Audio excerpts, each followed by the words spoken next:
अगर जैन साथियों, मैं आपका दोस्त प्रदीप स्वागत करता हूं आपके अपने यूट्यूब चैनल स्टडी पॉइंट में। दोस्तों, जैसा कि हमने अपनी प्रीवियस वीडियो में नृत्य को पढ़ाना चालू किया था, तो अभी इससे पहले हम लोक नृत्य को देखा था।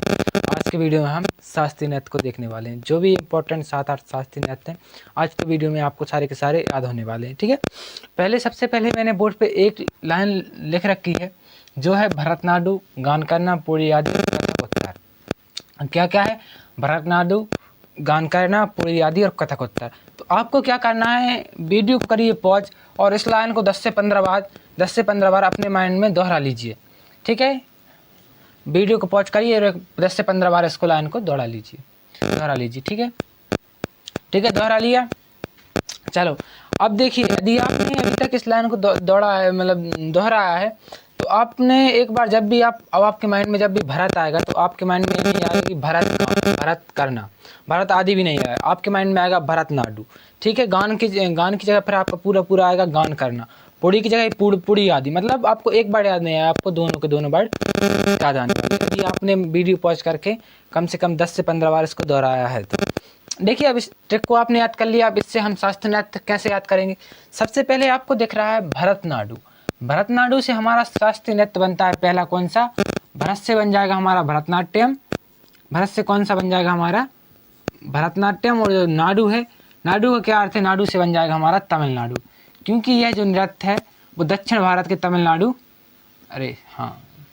का है। ठीक है, यदि हम भरतनाट्यम की बात करें तो भरतनाट्यम का एक और नाम है, इसे हम चरित नाट्यम कहते हैं। क्या कहते हैं इसे हम? चरित नाट्यम। इस नृत्य में 3 कलाएं होती हैं। इस नृत्य में 3 कलाएं कौन कौन सी होती हैं?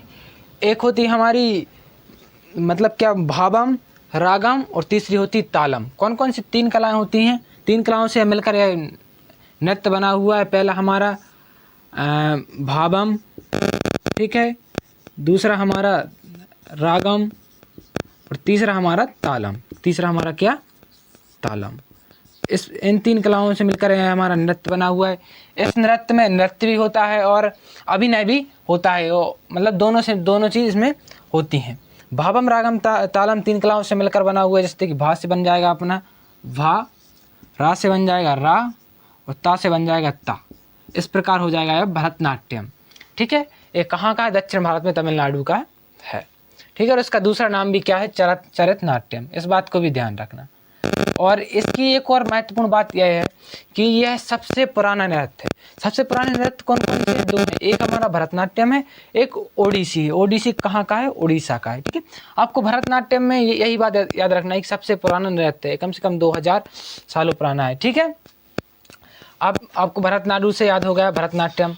अब बात करते हैं हम गान करना। गान करना का क्या मतलब है? गान से आप याद रखिए, यक्षगान। गान से क्या याद रखिए? यक्षगान। दूसरा हमारा शास्त्रीय नृत्य कौन सा है? यक्षगान। ठीक है, दूसरा कौन सा है हमारा? यक्षगान। अब गान करना जब भी आपके माइंड में आएगा, गान तो पूरा आएगा गान करना। तो गान करना का क्या मतलब हो जाएगा? कर्नाटक। करना का मतलब क्या हो जाएगा? कर्नाटक। ये किस राज्य का है?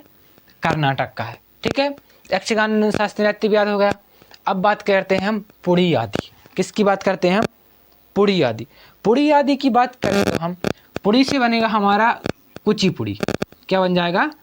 कुचिपुड़ी शास्त्रीय नृत्य। ठीक है, और किस स्टेट का है? पुड़ी आदि से बन जाएगा आपका आंध्र प्रदेश। आदि से क्या बन जाएगा आपका? आंध्र प्रदेश। तो ठीक है, हम कहाँ आ गए थे? कुचिपुड़ी। इस वाली ट्रैक को पढ़ रहे थे। पुड़ी आदि का क्या है? कुचिपुड़ी। और आदि से क्या बन जाएगा हमारा? किस राज्य का नाम आ जाएगा? आंध्र प्रदेश। ठीक है, किस राज्य का नाम आ जाएगा? आंध्र प्रदेश। ठीक है, अब यहाँ से एक बात याद रखिए, आप पुड़ी की बात हो रही है। पुड़ी हम हमारे मतलब क्या कह सकते हैं, देवताओं को चढ़ाते हैं पूजा के समय। तो पुड़ी से याद, मतलब इससे याद रखना है, जो कुचिपुड़ी है ना, यह देव नृत्य है। क्या है? देव नृत्य। ठीक है, लास्ट हमारा है कथक उत्तर। तो कथक उत्तर से आप याद रखना, कथक से बन जाएगा आपका सिर्फ कथक ही रहेगा। कथक शास्त्रीय नृत्य यह कहाँ का है? उत्तर से बन जाएगा आपका उत्तर प्रदेश। ठीक है, यहाँ पर लिख देता हूँ मैं आपको, उत्तर प्रदेश। इस बात में कन्फ्यूज मत होइए, कथक अलग है और कथकली अलग है, ठीक है, ये डिफरेंट है, इसको एक ही मत समझिएगा, ठीक है। कथक भी अलग है और कथकली अलग है। तो कथक कहाँ है? उत्तर प्रदेश में, मतलब यह उत्तर के राज्य में देता है, देखा जाता है, ठीक है, होता है। चलो ठीक है, अब इसको रब कर लेते हैं, एक सेकंड। अब देखते हैं कुछ और आगे के। ये चार आपको याद हो गए। बस आपको इस लाइन को याद रखना। यदि आप इस लाइन को याद रखेंगे तो आपको ये चारों के चारों शास्त्रीय नृत्य याद रहने वाले। देखना, यदि कभी भी आपको जब भरत दिखेगा तो आपको, क्योंकि आपने 10-12 बार इसको माइंड में बोल रखा है, तो आपको यह नहीं आएगा, भरत गान नहीं आएगा। आप यदि भरत गान देखो यार, आपको मन में आएगा ये तो गलत है। यदि हाँ आपको भरतनाट्यम दिखेगा ना, तो आप कहोगे हाँ यार ये तो सही है, क्योंकि आपने इसको 10-15 बार रिवाइज कर रखा है, ठीक है। अब देखते हैं हम मणिपुर का। मणिपुर की हम बात करें तो इस यहाँ कौन सा है? मणिपुरी।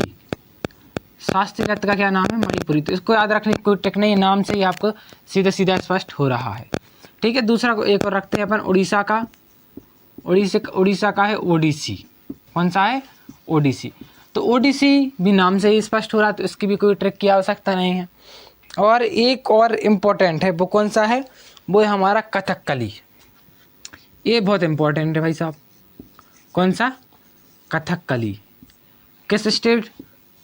दक्षिण भारत, मतलब केरल साइड, ठीक है, मतलब केरल के कौन कौन से, मतलब जो भी मतलब शास्त्रीय नृत्य है उसमें मोहिनीअट्टम, कृष्णाट्टम और कालियट्टम। तो अट्टम वाली ट्रिक क्या है? जहाँ भी आपको अट्टम देखे, जैसे कृष्णाट्टम, मोहिनीअट्टम और जो अपना एक और है ना कालियट्टम, ये तीन देखे तो इस सारे के सारे कहाँ के हैं? केरल के हैं। इनको लिख देते हैं यहाँ पर, मोहिनीअट्टम, ठीक है, हमारा हो गया मोहिनीअट्टम। अट्टम से याद रखिएगा आप, ठीक है, मोहिनीअट्टम। अरे 1 सेकंड। दूसरा हमारा कृष्णाट्टम, ठीक है, और तीसरा लास्ट कालियट्टम। ये कहाँ के सारे मतलब ये सारे के सारे इससे इंस्पायर हैं। किससे? कथकली से इंस्पायर ये लोक नृत्य है, ठीक है। और जो हमारा कथकली जो शास्त्रीय नृत्य, इसकी एक खास बात है, जो एक राजा थे, उन राजा का क्या नाम था? तंपूरान राजा थे। इन्होंने एक शास्त्रीय नृत्य था, उसका नाम था रामनाट्यम, ठीक है। उसी का विकसित रूप है कथकली नृत्य। रामाट्यम शास्त्रीय नृत्य का विकसित रूप है कथकली। किस शताब्दी में मतलब ये नृत्य आविष्कार हुआ था? इसका 17वीं शताब्दी में, ठीक है। किस राजा के द्वारा? तंपूरान राजा के द्वारा, ठीक है। ये होगा हमारे जो जितने भी इम्पोर्टेंट थे सारे के सारे शास्त्रीय नृत्य, ठीक है। अब हमने लोक नृत्य पिछली वीडियो में कर लिए थे, इस वीडियो में शास्त्रीय नृत्य कर लिए। अब देखते हैं हम नेक्स्ट वीडियो में किस टॉपिक को ले रहे हैं, ठीक है। तब तक के लिए धन्यवाद। जय हिंद।